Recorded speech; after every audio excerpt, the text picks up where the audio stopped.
Hi friends, welcome back my YouTube channel. ಇವತ್ತಿನ recipe ನಾಟಿ ಕೋಳಿ ಸಾರು.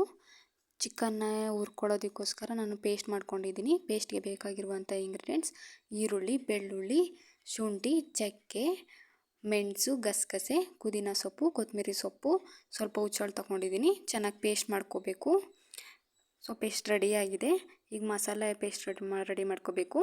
ಕಾಯಿ ಮತ್ತು ಚಿಕನ್ ಸಾಂಬಾರು ಪೌಡರ್ ತೊಗೊಂಡಿದ್ದೀನಿ. ಪೇಸ್ಟ್ ರೆಡಿಯಾಗಿದೆ. ಕುಕ್ಕರ್ನ ಬಿಸಿಗೆ ಇಟ್ಕೊಂಡು ಸ್ವಲ್ಪ ಎಣ್ಣೆ ಹಾಕ್ಕೊಂಡು ರುಬ್ಬಿಟ್ಕೊಂಡಿರುವಂಥ ಈರುಳ್ಳಿ ಬೆಳ್ಳುಳ್ಳಿ ಪೇಸ್ಟನ್ನು ಹಾಕ್ಕೊಂಡು ಚೆನ್ನಾಗಿ ಫ್ರೈ ಮಾಡ್ಕೋತಾ ಇದ್ದೀನಿ. ಹಸಿ ಸ್ಮೆಲ್ ಹೋಗೋವರೆಗೂ ಚೆನ್ನಾಗಿ ಫ್ರೈ ಮಾಡ್ಕೋಬೇಕು. 1 kg ಚಿಕನ್ ತೊಗೊಂಡಿದ್ದೆ, ವಾಶ್ ಮಾಡಿ ಇಟ್ಕೊಂಡಿದ್ದೀನಿ. ಅದನ್ನು ಕೂಡ ಹಾಕಿ ಚೆನ್ನಾಗಿ ಫ್ರೈ ಮಾಡ್ಕೋತಾ ಇದ್ದೀನಿ. ಚೆನ್ನಾಗಿ ಫ್ರೈ ಆದಮೇಲೆ ಸ್ವಲ್ಪ ಸಾಲ್ಟ್ ಹಾಕಿ ಹಾಗೇ 10 ಮಿನಿಟ್ಸ್ ಬಿಡಬೇಕು. ಸಾಲ್ಟ್ ಹಾಕಿ 10 ಮಿನಿಟ್ಸ್ ಬಿಟ್ಟಿದ್ದೆ. ಈಗ ತಿರುಗೋತಾ ಇದ್ದೀನಿ. ಚೆನ್ನಾಗಿ ಮಿಕ್ಸ್ ಮಾಡ್ಕೋಬೇಕು. ಈಗ ಮತ್ತೆ 10 ಮಿನಿಟ್ಸ್ ಬಿಡಬೇಕು. ನೀರೆಲ್ಲ ಬಿಟ್ಕೊಂಡಿರುತ್ತೆ, ಅದೆಲ್ಲ ಸುಂಡಬೇಕು.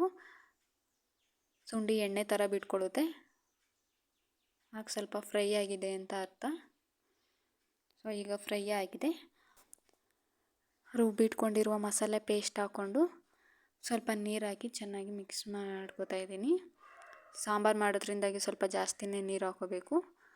ಮತ್ತು ಇದು ಬೇಗ ಬೇಯಲ್ಲ. ಒಂದು 5 ವಿಸಿಲಾದ್ರು ಕೂಗಿಸ್ಕೋಬೇಕು. ಹಾಗಾಗಿ ಸ್ವಲ್ಪ ಜಾಸ್ತಿನೇ ನೀರು ಹಾಕ್ಕೊಂಡು ಕೂಗಿಸ್ಕೋಬೇಕು.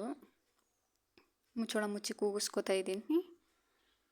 ಸೊ ವಿಸಿಲೆಲ್ಲ ಹೋಗಿದೆ. ಓಪನ್ ಮಾಡಿದ್ದೀನಿ. ನಾಟಿ ಕೋಳಿ ಸಾರು ರೆಡಿಯಾಗಿದೆ. ಪ್ಲೀಸ್ ಚಾನಲ್ನ ಸಬ್ಸ್ಕ್ರೈಬ್ ಮಾಡಿ. ರೆಸಿಪಿ ಇಷ್ಟ ಆದರೆ ಲೈಕ್ ಮಾಡಿ.